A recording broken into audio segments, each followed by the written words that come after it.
أعوذ بالله السميع العليم من الشيطان الرجيم. بسم الله الرحمن الرحيم. الحمد لله وكفى، وصلى الله وسلم وبارك على النبي المصطفى وآله المستكملين الشرفا، ثم أما بعد، فقال الإمام ابن القيم رحمه الله تعالى في ثنايا كلامه على هذه الفائدة 36 من أن الذكر ينور للذاكر دنياه وينور له قبره، وهو نور له في معاده حين يسعى هذا النور بين يديه على صراط الله.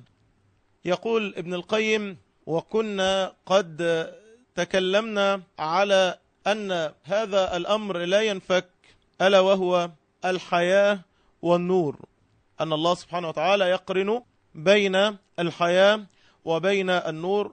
وذكر ابن القيم الكلام حول الآيات التي في مفتتح سورة البقرة، وتوقفنا عند قوله: والمثل الثاني المائي. قوله تعالى: أو كصيب من السماء فيه ظلمات ورعد وبرق يجعلون أصابعهم في آذانهم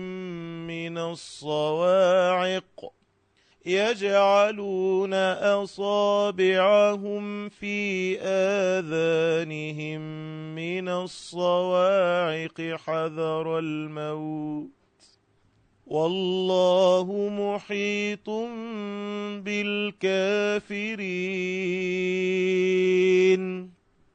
يقول: الصيب المطر الذي يصوب من السماء أي ينزل منها، ومنها القول الوابل الصيب، أي هذا الوابل المنزل كثيرا من السماء.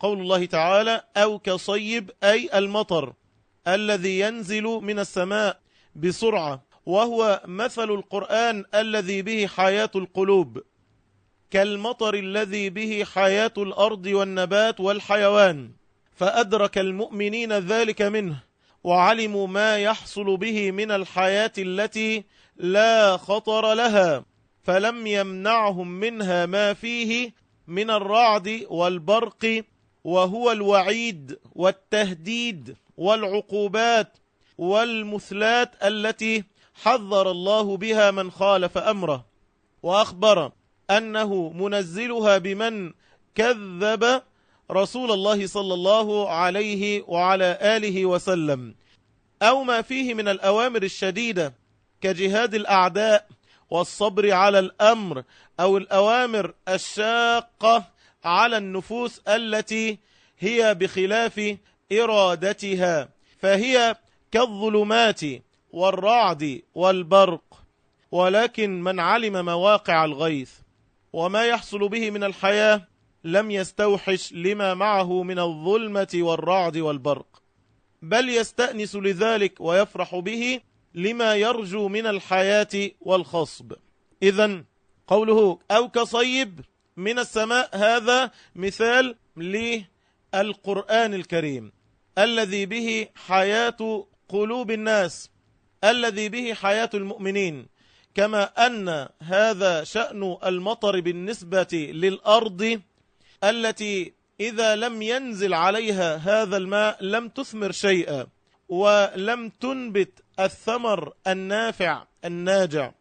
هذا القرآن فيه آيات تهديد وفيه آيات وعيد شديد، فيه هذا وذاك، فالمؤمن ينتفع بالماء وينتفع بهذا الخير ولا يصده ولا يمنعه من الانتفاع ما في القرآن من وعيد أو تهديد أو عقوبات، بل على عكس ما يظن الظن إن هذا يزيد المؤمن إيمانا. فهذا المثال أو كصيب من السماء فيه ظلمات ورعد وبرق، فهمنا الظلمات والرعد والبرق ما في القرآن من آيات الوعيد الشديد وما فيه من الأوامر الشديدة والشاقة على النفس. فيه ظلمات ورعد وبرق يجعلون أصابعهم في آذانهم من الصواعق حذر الموت. هذا مثل المنافق. ماذا يصنع المنافق لما فيه من سواد؟ قلبه قد عمي فلا يبصر ولا ينتفع، لذلك فإنهم يجعلون أصابعهم في آذانهم من هذه الآيات الشديدة ويعرضون ويولون الأدبار، كما ترون هذا كثيرا حين تجد القائل يقول لك لا تحدثون عن القبر ولا تحدثون عن النار ولا تحدثون بهذه الأوامر الشديدة والشاقة. يا عباد الله هونوا على أنفسكم ويسروا ولا تعسروا. لا يريد أن يسمع مثل ذلك، يقول لا تذكر هذه الأمور حتى لا تنفر القلوب.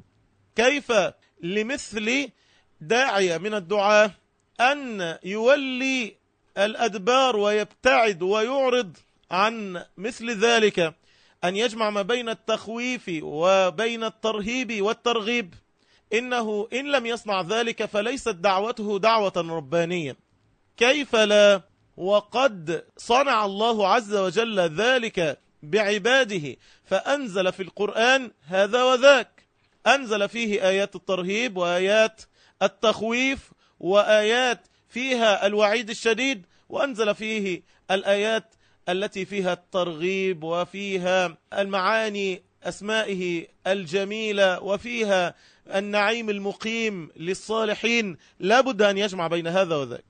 يقول وأما المنافق فإنه لعمى قلبه لم يجاوز بصره الظلمة ولم يرى إلا برقا يكاد يخطف البصر ورعدا عظيما وظلمة، فاستوحش من ذلك وخاف منه فوضع أصابعه في أذنيه لئلا يسمع صوت الرعد، وهاله مشاهدة ذلك البرق وشدة لمعانه وعظم نوره، فهو خائف أن يختطف معه بصره لأن بصره أضعف أن يثبت معه، فهو في ظلمة يسمع أصوات الرعد القاصف ويرى ذلك البرق الخاطف، فإن أضاء له ما بين يديه مشى في ضوئه، وإن فقد الضوء قام متحيرا لا يدري أين يذهب، ولجهله لا يعلم أن ذلك من لوازم الصيب الذي به حياة الأرض والنبات وحياته هو في نفسه، بل لا يدرك إلا رعدا وبرقا وظلمة ولا شعور له بما وراء ذلك،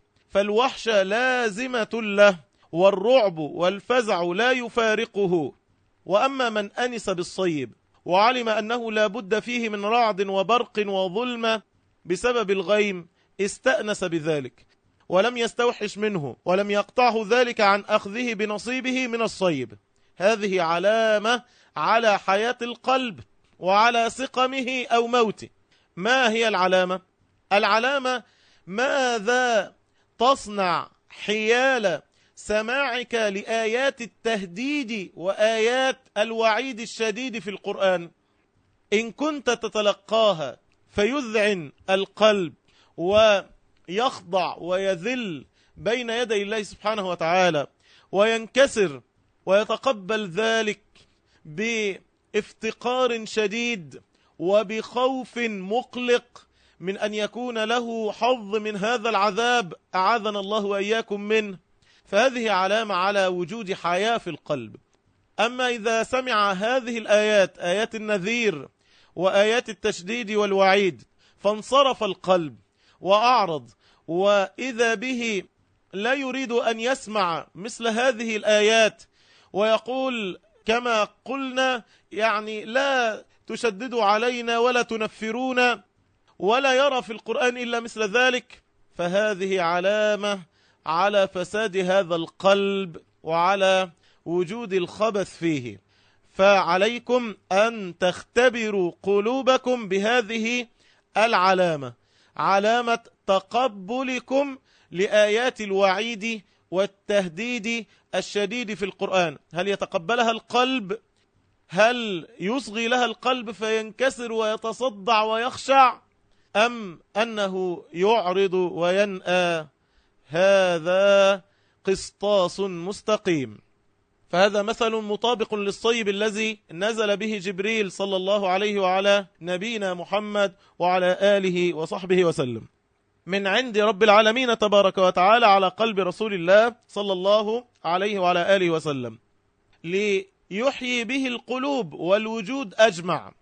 اقتضت حكمته أن يقارنه من الغيم والرعد والبرق ما يقارن الصيب من الماء، حكمة بالغة وأسبابا منتظمة نظمها العزيز الحكيم. فكان حظ المنافق من ذلك الصيب سحابة ورعود وبروق فقط، لم يعلم ما وراءه، فاستوحش بما آنس به المؤمنون، وارتاب بما اطمأن به العالمون، وشك فيما تيقنه المبصرون العارفون.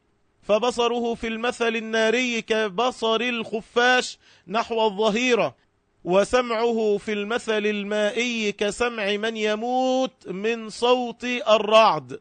فهذا الخفاش لا يرى إلا في الظلام، ولا يبصر حال الظهيرة، حال وضوح الضوء وحال وضوح الحقائق. وهكذا شأن هذا المنافق، لا يعرف معروفا ولا ينكر منكرا، لا يعرف حقا من باطل. هكذا وهنا أيضا في المثل المائي لا يسمع، لا يحسن الاستماع. وقالوا لو كنا نسمع أو نعقل ما كنا في أصحاب السعير. أما أهل الإيمان فقالوا سمعنا وأطعنا غفرانك ربنا وإليك المصير. سمعهم كسمع من يموت من صوت الرعد، وقد ذكر عن بعض الحيوانات أنها تموت من سمع الرعد. وهكذا أيضا شأن أمثال هؤلاء المنافقين الذين إذا سمعوا آيات الله أعرضوا عنها ونأوا بجانبهم عن سماع هذه الآيات لما فيها من التهديد والوعيد. وإذا صادف هذه العقول والأسماع والأبصار شبهات شيطانية وخيالات فاسدة وظنون كاذبة جالت فيها وصالت، وقامت بها وقعدت، واتسع فيها مجالها، وكثر بها قيلها وقالها، فملأت الأسماع من هذيانها والأرض من دواوينها.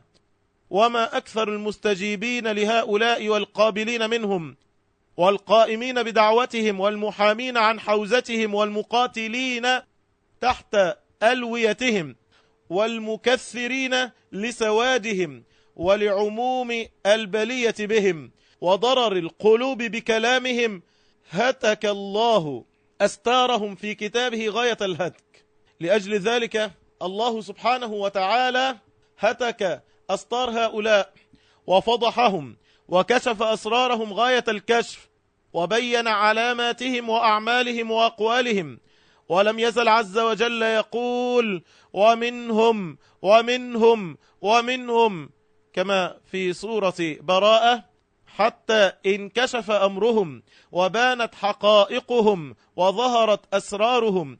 وقد ذكر الله سبحانه وتعالى في أول سورة البقرة أوصاف المؤمنين، وهذا في أول 5 آيات من سورة البقرة. وصف الله عز وجل فيها أحوال المؤمنين، كيف أنهم يؤمنون بالغيب ويقيمون الصلاة ومما رزقناهم ينفقون، الذين يؤمنون بما أنزل إليك وما أنزل من قبلك وبالآخرة هم يوقنون. كيف أنهم يجمعون بين الإيمان الذي هو التصديق والذي هو مصدق بأعمال من إقامة الصلاة ومن الإنفاق في سبيل الله جل وعلا، ومن إيمان ثابت راسخ بالغيب، فهم يؤمنون بذلك، يؤمنون بالآخرة ويوقنون بأن هناك جنة وأن هناك نار، وهم يؤمنون بأن هذا القرآن لا ريب فيه وأنه هداية لكل عبد صالح اتقى ربه سبحانه وتعالى.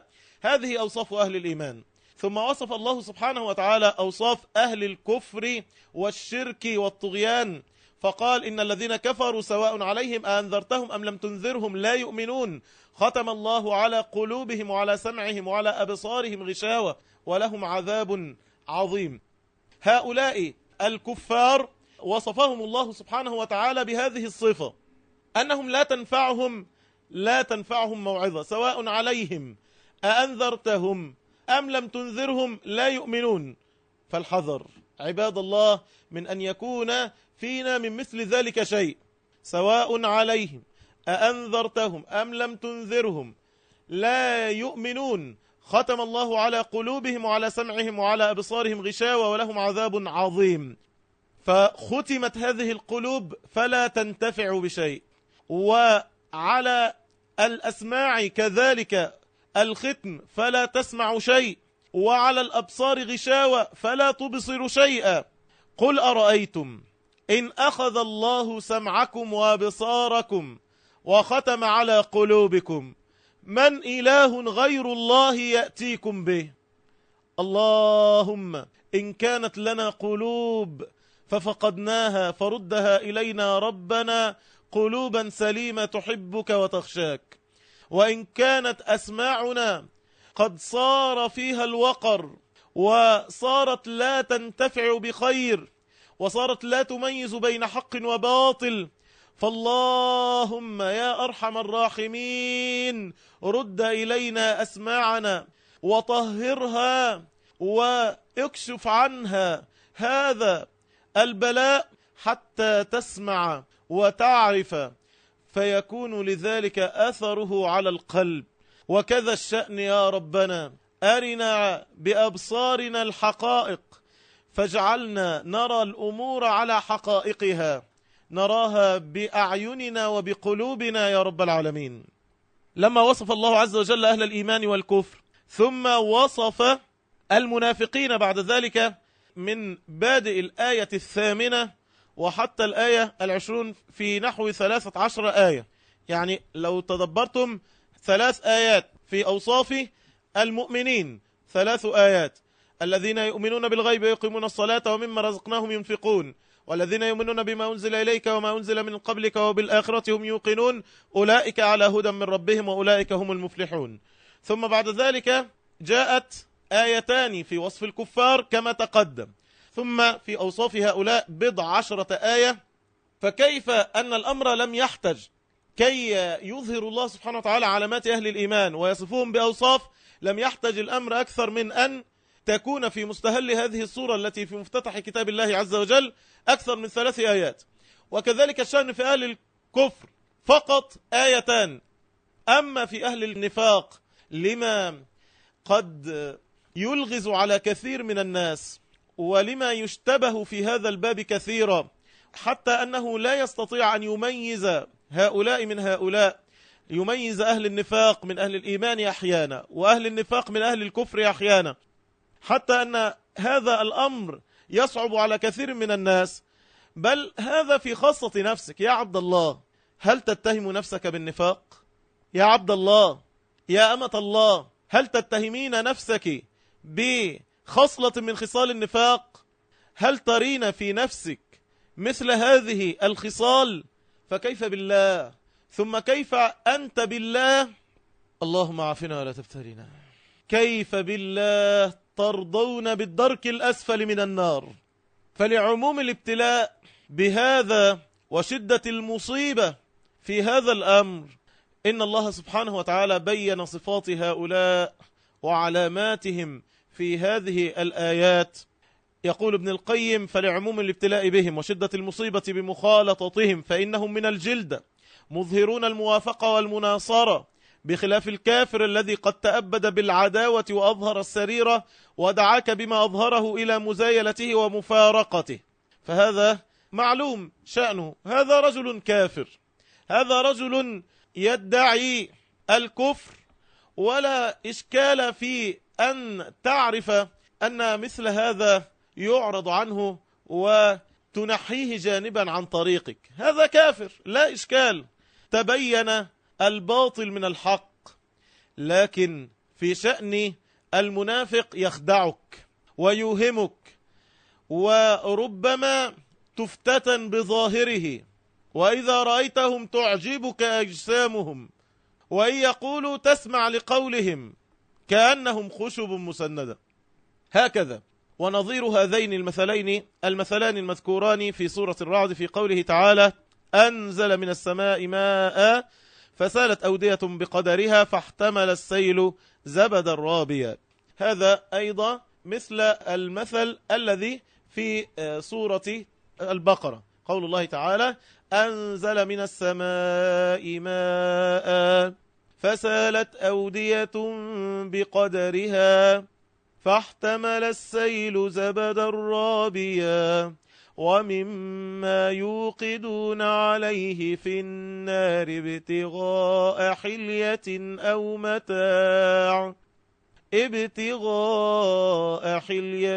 أو متاع زبد مثله كذلك يضرب الله الحق والباطل فأما الزبد فيذهب جفاء وأما ما ينفع الناس فيمكث في الأرض كذلك يضرب الله الأمثال.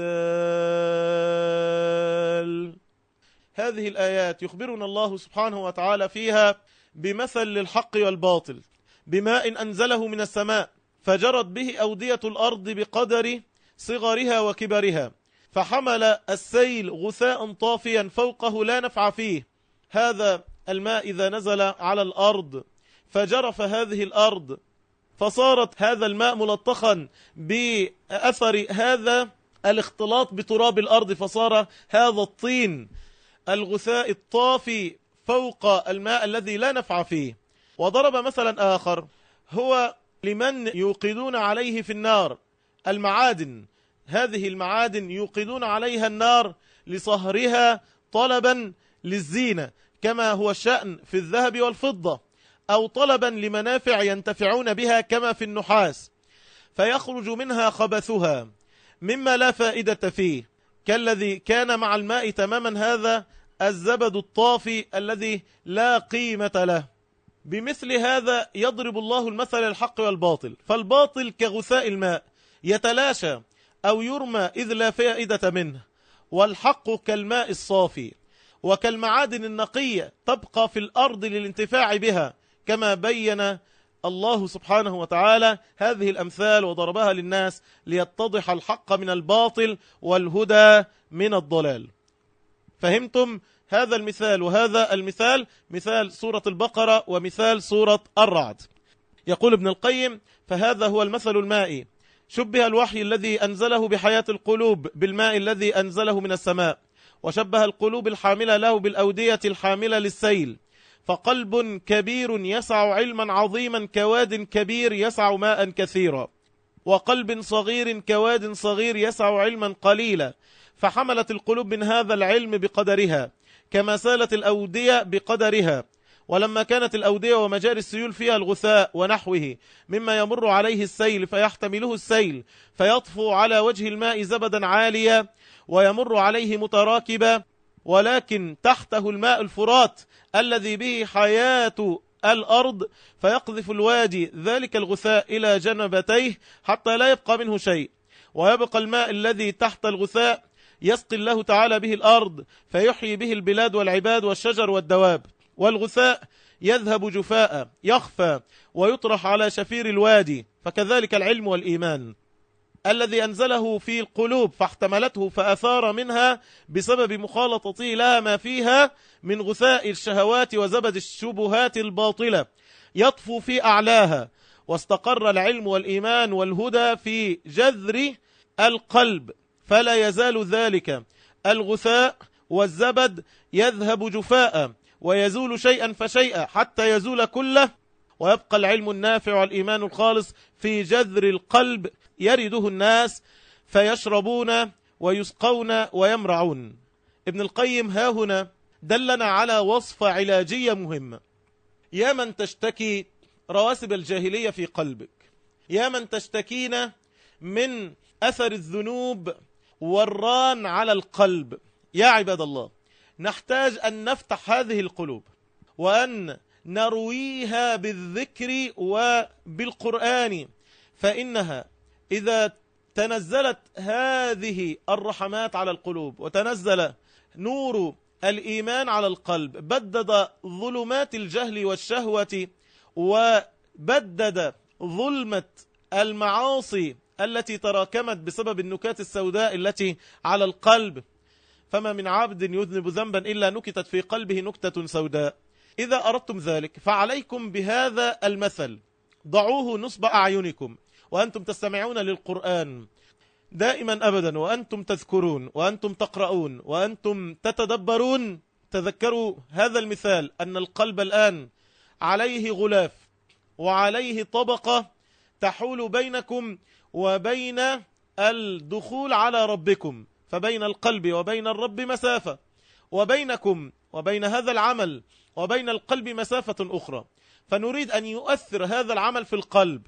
فتذكروا، ينزل القرآن فيصعد الغثاء، ماذا تصنع؟ عليك أن تستمر حتى يذهب هذا الجفاء على جنبتي الصراط، فإذا به قد أزاح هذه الغفلات وهذه الحجب عن القلب.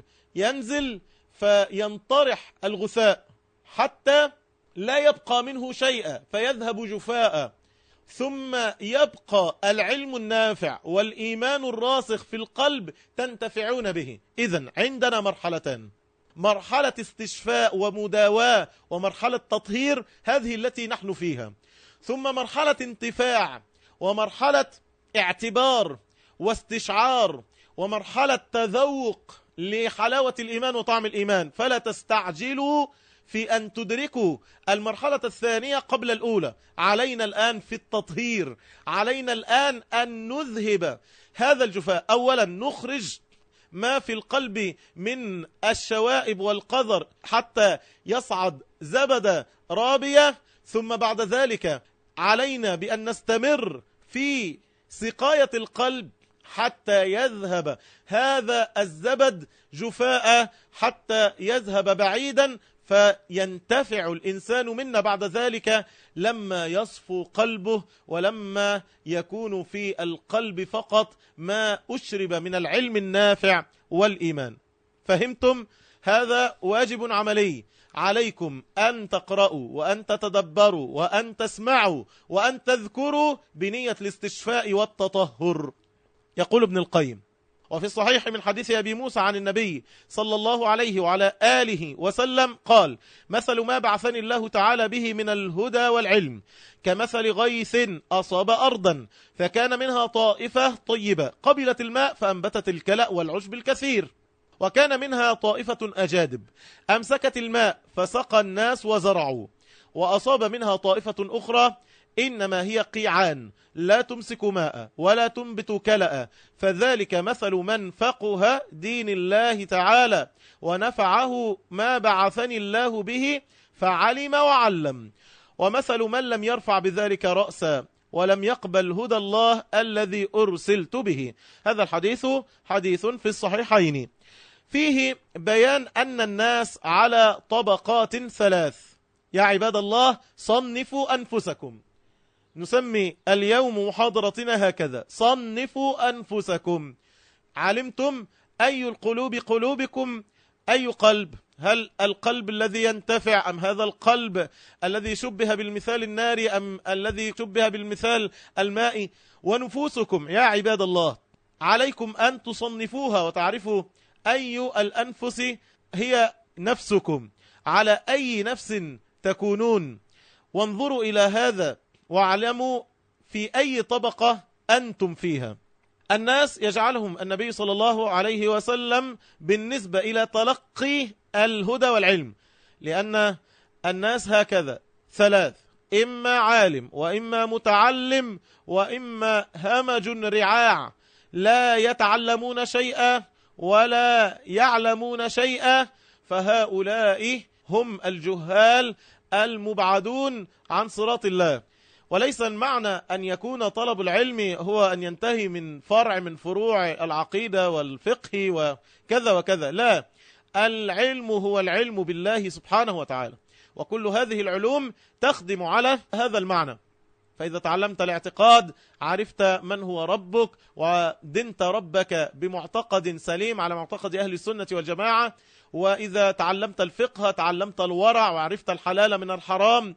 وإذا تعلمت اللغة استقام لسانك حتى لا تلحن، وحتى تعرف هذه المعاني للنصوص الشرعية وهكذا. لكن ماذا نصنع في العام؟ هذا الرجل الذي لم يتعلم مثل هذا، إن هذا قد يتعلم بطرق أخرى، أن يسمع الموعظة، أن يتعلم من الرسائل التي يبعثها الله له فتكون له الخبرة في الدنيا والفهم عن الله سبحانه وتعالى وهكذا. الناس ثلاث: إما عالم، وإما متعلم، وإما همج رعاع، كما كان سيدنا علي رضوان الله تعالى عليه يقول. والنبي صلى الله عليه وسلم يشبه هؤلاء الذين يتقبلون ويتلقون الهدى والعلم، إن النبي صلى الله عليه وسلم يقسمهم ثلاثة أقسام، هم على ثلاث طبقات. الطبقة الأولى ورثة الرسل وخلفاء الأنبياء عليهم الصلاة والسلام، وهم الذين قاموا بالدين علما وعملا ودعوة إلى الله عز وجل ورسوله صلى الله عليه وعلى آله وسلم، فهؤلاء أتباع الرسل صلوات الله عليهم وسلامه حقا. عرفتم من هم على منهاج النبوة؟ يا عباد الله، يا من تقولون إن هذا أمر صار صعبا عسيرا في زمان الفتن هذا، من الذي على الحق؟ من الذي على الباطل؟ في أي طريق أمشي يا عبد الله؟ كن على منهاج النبوة. منهاج النبوة علم وعمل ودعوة، إلا الذين آمنوا وعملوا الصالحات وتواصوا بالحق وتواصوا بالصبر. منهاج النبوة أن تسير خلف النبي محمد صلى الله عليه وسلم حذو القذة بالقذة، أن يكون سمتك على سمت النبي محمد صلى الله عليه وسلم، أن تكون أخلاقك وسلوكياتك أن تكون على هذا الصراط المستقيم. هؤلاء هم أتباع الرسل، وهم بمنزلة الطائفة الطيبة من الأرض التي زكت فقبلت الماء فأنبتت الكلأ والعشب الكثير، فزكت في نفسها وزكى الناس بها. أيوة، اسمعوا الكلام ده، بالله افهموا هذا حتى لا تعضل عليكم ولا تشكل عليكم فتن هذا الزمان. يا عباد الله، عليكم أن تسعوا في تربية أنفسكم، عليكم أن تسعوا في تزكية هذه النفوس، وتزكيتكم تكون بالعلم النافع، تكون بالعمل الصالح، تزكو بذلك الأنفس. فزكت في نفسها بالعلم والهدى بالنور، نور الإيمان، هكذا وزكى الناس بها، وصار الناس على صراط الله المستقيم وعرفوا طريقهم لما اهتدوا بهؤلاء ورثة الأنبياء، بالعلماء، بطلبة العلم المجتهدين. لما صاروا خلف هؤلاء انتفعوا، لا أنهم صاروا خلف من يعلمهم ثم يفسد عليهم قلوبهم بقيل وقال وبالخوض في أعراض الناس ونحو هذا مما لا يليق أن يكون من حال عبد رباني يريد طريق رب العالمين. يا عبد الله، عليك بخاصة نفسك، عليك بتزكية نفسك، تعلم لتزكو نفسك ولتتربى تربية إيمانية صحيحة، وليطهر قلبك من الشبهات والشهوات والشكوك والريب. تعلم بالقرآن، بالسنة المطهرة، اعرف طريقك والزم حذو هؤلاء الذين يسيرون حذو وخلف النبي محمد صلى الله عليه وسلم. هكذا زكت في نفسها وزكى الناس بها، وهؤلاء هم الذين جمعوا بين البصيرة في الدين والقوة على الدعوة. ثم بعد هذا لا ينبغي بحال لعبد رباني أن يتعلم ولا يظهر أثر العلم في عمل، لا ينبغي أبدا ذاك، إنما ينبغي أن يقتضي العلم العمل، اقتضاء العلم العمل. ينبغي أن تظهر ثمرة العلم في عمل، في خشية، في شيء يجده الإنسان في قلبه مستشعرا قربه من ربه، لأنه يمشي إلى الله، لأنه يتقرب بهذا العلم النافع. فإذا تقرب الشبر وجد أثر تقرب الرب عليه الباع والذراع، وجد ذلك. فإذا أخذ الشبر استشعر الذراع، وإذا أخذ الذراع استشعر الباع. هكذا ينبغي أن يكون عليه حال أهل الإيمان في طريقهم إلى الرحمن. لهذا ينبغي أن يكون علم وعمل ثم دعوة. يا عبد الله ألا تغير؟ يا أمة الله ألا تغارين أن ترين بعض الناس يجتمعون على اللهو وعلى العبث وعلى نظر الحرام وسماع الحرام ونحو ذلك؟ ألا تغارون فتدعون إلى ربكم بحكمة وموعظة حسنة، لا أقول بتهور ولا بطيش، لكن كيف لك أن تغمض عينك عن دعوة غيرك؟ ينبغي أن تأخذ بأيدي الناس إلى طريق الرحمن. قد يحدث أن تقصر شيئا ما ولو قليلا في أورادك أنت الخاصة، لكن تنفع غيرك وتأخذ أجورهم، فالدال على الخير كفاعله. لكن عليك بالاتزان بين العلم وبين العمل النافع الصالح الذي تتعبد به ربك في خاصة نفسك فتزكو نفسك ويطهر قلبك. ثم بعد ذلك تأتي المرحلة الثالثة، فلا تكن إنسانا سلبيا بل كن إيجابيا فانفع غيرك. يقول: ولذلك كانوا ورثة الأنبياء صلى الله عليه وسلم الذين قال تعالى فيهم: واذكر عبادنا إبراهيم وإسحاق ويعقوب أولي الأيدي والأبصار. هل تفهمون هذه الآية؟ أولي الأيدي والأبصار، لهم يد ولهم بصر. هل هذا يكون محل الثناء أن الله سبحانه وتعالى يقول أنهم أصحاب أياد وأبصار، أم أن المعنى أنهم أصحاب قوة في دين الله وبصائر في دين الله عز وجل؟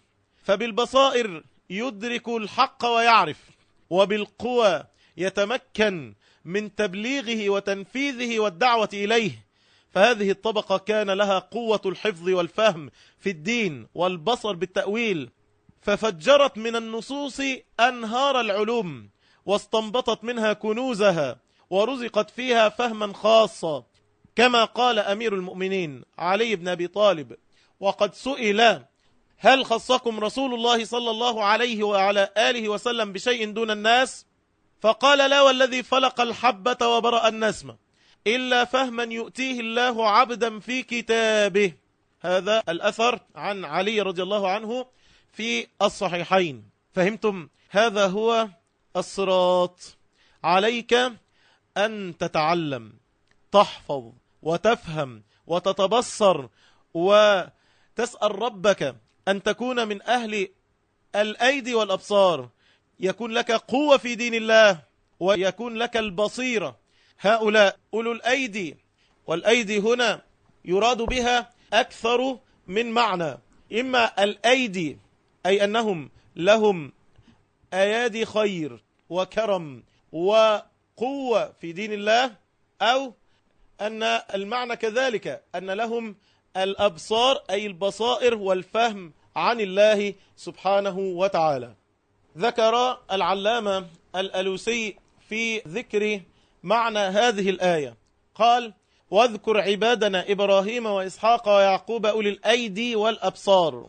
قال أن الله سبحانه وتعالى ذكر هنا أولي الأيدي والأبصار أي أولي القوة في الطاعة والبصيرة في الدين، فيكون المعنى كذلك، وهو المعنى المشهور، أو المعنى أنهم أولو الأعمال الجليلة والعلوم الشريفة، على أن ذكر الأيدي من ذكر السبب وإرادة المسبب، والأبصار بمعنى البصائر على هذا المعنى أيضا، أولو الفهم وأولو العلم في دين الله. وقيل أن الأيدي النعم أي أولي نعم، بمعنى أنهم أولو كرم كما ذكرنا، التي أزداها الله تعالى إليهم، فهم أولو النعم والإحسان على الناس بإرشادهم وتعليمهم الخير. وقد قرئ أولي الأيادي على الجمع، وقرأ عبد الله والحسن والأعمش ذا الأيدي، وهذه قراءة ليس قراءة متواترة. إذن خلاصة ما ذكر في هذه الآية: أولي الأيدي والأبصار، المعنى أولي القوة في الطاعة والبصيرة في الدين، أولي الأعمال الجليلة والعلوم الشريفة. فتكون الأيدي هنا بمعنى ما لهم من أعمال، ما يسدون من أعمال. أولي الأيدي بمعنى أولو الكرم والإحسان إلى الناس، والأبصار الفهم عن الله سبحانه وتعالى، والله تعالى أعلى وأعلم. قال: فهذا الفهم هو بمنزلة الكلأ والعشب الكثير الذي أنبتته الأرض، وهو الذي تميزت به هذه الطبقة عن الطبقة الثانية. الطبقة الأولى انتفعت بالعلم ونفعت الناس، علمت وعلمت، خيركم من تعلم القرآن وعلمه، نفعت وانتفعت وتعدى نفعها غيرها. فإنها تأتي الطائفة والطبقة الثانية، قال: فإنها حفظت النصوص وكان همها حفظها وضبطها، كشأن من يختم القرآن مثلا، فوردها الناس وتلقوها منهم، كشأن محفظ القرآن ومعلم الناس الحديث رواية، كشأن المحدثين أصحاب الرواية، وكمن يقرأ على الناس بعض الكتب وليس له حظ في تفهيمهم وإيصال المعاني إلى قلوبهم. قال: فاستنبطوا منها واستخرجوا كنوزها واتجروا فيها وبذروها في أرض قابلة للزرع والنبات، ووردوها كل بحسبه، قد علم كل أناس مشربهم. وهؤلاء هم الذين قال فيهم النبي صلى الله عليه وسلم: نضر الله امرأ سمع مقالتي فوعاها ثم أداها كما سمعها، فرب حامل فقه غير فقيه، ورب حامل فقه إلى من هو أفقه منه. هذا الحديث حديث صحيح، أخرجه أبو داود والترمذي وابن ماجه والإمام أحمد في مسنده، وهو كما قلت بطرق تصل إلى حد القبول والصحة. وهذا عبد الله ابن عباس حبر الأمة وترجمان القرآن، مقدار ما سمع من النبي صلى الله عليه وسلم لم يبلغ نحو 20 حديثا، الذي يقول فيه سمعت ورأيت، وسمع الكثير من الصحابة وبورك في فهمه والاستنباط منه حتى ملأ الدنيا علما وفقها. قال أبو محمد ابن حزم: وجمعت فتاويه في 7 أسفار كبار، وهي بحسب ما بلغ جامعها، وإلا فعلم ابن عباس كالبحر، وفقهه واستنباطه وفهمه في القرآن بالموضع الذي فاق به الناس، وقد سمع كما سمعوا وحفظ القرآن كما حفظوا، ولكن أرضه كانت من أطيب الأراضي وأقبلها للزرع، فبذر فيها النصوص فأنبتت من كل زوج كريم، ذلك فضل الله يؤتيه من يشاء، والله ذو الفضل العظيم. وأين تقع فتاوى ابن عباس وتفسيره واستنباط من فتاوى أبي هريرة وتفسيره؟ وأبو هريرة أحفظ منه، بل هو حافظ الأمة على الإطلاق، يؤدي الحديث كما سمعه ويدرسه بالليل درسا، فكانت همته مصروفة إلى الحفظ وتبليغ ما حفظه كما سمعه. فالطبقة الثانية مثالها سيدنا أبو هريرة عليه رضوان الله تعالى، والطائفة الثانية مثالها ابن عباس الذي كانت همته مصروفة إلى التفقه والاستنباط وتفجير النصوص وشق الأنهار منها واستخراج كنوزها. وهكذا الناس بعده قسمان: قسم حفاظ معتنون بالضبط والحفظ والأداء كما سمعوا ولا يستنبطون ولا يستخرجون كنوز ما حفظوه، وقسم معتنون بالاستنباط واستخراج الأحكام من النصوص والتفقه فيه. فالأول أي قسم الحفاظ كأبي زرعة وأبي حاتم وابن دارة، وقبلهم كبندار محمد بن بشار وعمر الناقد وعبد الرزاق صاحب المصنف، وقبلهم كمحمد ابن جعفر غندر وسعيد بن أبي عروبة وغيرهم من أهل الحفظ والإتقان والضبط لما سمعوه. وهؤلاء هم أكابر الرواة الذين يشار إليهم بالبنان، أئمة الحديث ومن أعظم رواة حديث النبي صلى الله عليه وسلم كما يعرفه أصحاب هذا الفن. هؤلاء كان عليهم الحفظ والإتقان والضبط، لكن من غير استنباط وتصرف واستخراج الأحكام من ألفاظ النصوص. والقسم الثاني كالإمام مالك والإمام الشافعي والأوزاعي وإسحاق والإمام أحمد بن حنبل والبخاري وأبي داود ومحمد بن نصر المروزي وأمثالهم ممن جمع الاستنباط والفقه إلى رواية. فهاتان الطائفتان هم أسعد الخلق بما بعث الله تعالى به رسوله صلى الله عليه وسلم، كأن ابن القيم يرشدنا هنا: إن لم تستطع أن تكون من أهل الدراية فلتكن من أهل الرواية، إن لم تستطع أن تكون من أهل الاستنباط والتفقه فلا أقل من أن تحفظ القرآن وتحفظ كثيرا من دواوين السنة كالأربعين النووية، وتحفظ الجامع ما بين الصحيحين وغير هذا، حتى يكون لك حظ من إحدى الطائفتين. قال: فهاتان الطائفتان هما أسعد الخلق بما بعثه الله تعالى به رسوله صلى الله عليه وعلى آله وسلم، وهم الذين قبلوه ورفعوا به رأسا. وأما الطائفة الثالثة وهم أشقى الخلق الذين لم يقبلوا هدى الله ولم يرفعوا به رأسا، فلا حفظوا ولا فهموا ولا رووا ولا دروا ولا صنعوا شيئا حتى يكون لهم أثر الإيمان في القلوب، فلا حفظ ولا فهم ولا رواية ولا دراية ولا رعاية. وأنا أخبركم عن حال بعض من انتكس من الإخوة والأخوات، سمعتها بأذناي من أحد الإخوة وهو يقول: يا شيخ، لما تستغرب أن هذا انتكس وأن تلك فطرت وضعفت وبعدت؟ هذه وهذا لم يعرف شيئا، لم يخطو في الطريق شيئا، فلا حفظ شيئا ولا صار له حال مع الله، يعني هذا لم يقدم شيء، فلذلك يسهل أن ينتكس. تقول: لا، أنا كنت أرى هذا الأخ يقيم الليل وكان يصلي من العشاء للفجر. نعم، كان هكذا في الظاهر، كان يصنع هذا في ظاهر الأمر، لكن قلبه خراب. فمحال لقلب ذاق طعم الإيمان أن يولي الأدبار، محال لقلب فهم عن الله شيئا أن يضيع الله إيمانه، وما كان الله ليضيع إيمانكم.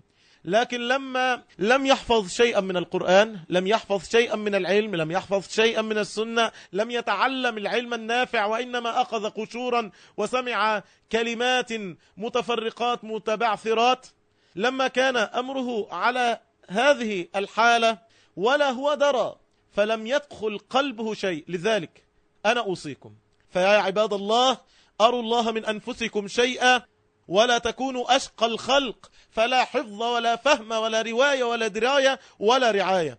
كونوا من أهل الطبقة الأولى، أهل الرواية والدراية، أو حتى من الطبقة الثانية، أهل رعاية ورواية لهم نصيب من الدراية لكن حظهم من الرواية أوفر.